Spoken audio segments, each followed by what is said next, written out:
How prepared is the head of HR as a buyer to take decisions? Many HR heads are quite knowledgeable, but I would say the majority are not knowledgeable about being able to differentiate between two vendors, being able to use very scientific, objective criteria to evaluate two different vendors. You feel it's specific about India, or you think it's specific about the function of HR? It's not just the heads of HR. Yeah. If you look at it, they are at a strategic level. The evaluation of vendors and the evaluation of the products has to be done by the team below.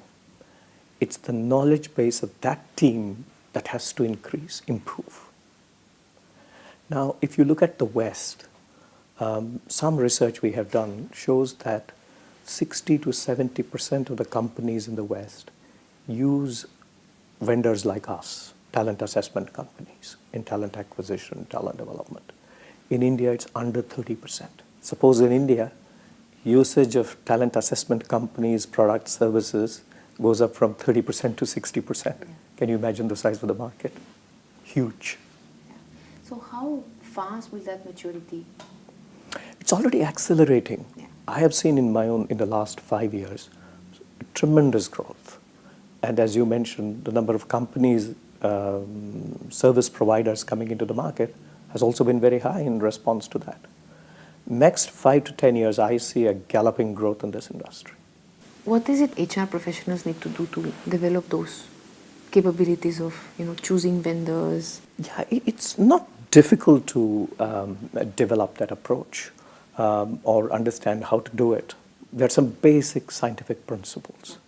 First and foremost, you need to know whether the instruments are reliable and valid. Have they been researched enough, scientifically validated? Very, very important. Third, you need to know whether they have local norms. Because if you bring in an international, multinational assessment product, has it been used in India? Has it been used long enough? Has it been used in large number of sample size? Yeah. I think there is a huge opportunity in talent acquisition, in selection and recruitment. If you look at majority of the companies, they have very large, let me take two examples. One, frontline sales teams. Yeah. Companies, FMCG, telecom, insurance, white goods, very large sales teams. Today, pharmaceuticals. If you look at it, majority of them are not using any kind of scientific assessment while recruiting these people. That's why you see attrition is very high. And that's why you see productivity not being sufficient. And many companies complain that we don't have good people in our frontline sales teams. Why is that? Because they don't use objective assessment to recruit people. The cost of a wrong hire is enormous as compared to the amount you will spend on assessing an individual. I have spoken to so many people who are in charge of recruitment. They will say this costs 500 rupees, it's too expensive. So is it that HR teams are maybe not measured rightly or not empowered enough, or is it because they're not driving the business case?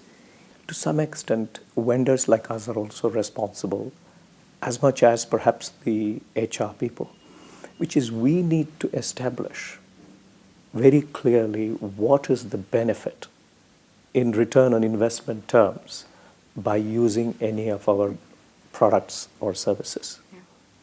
So that, to some extent, we have not been able to do.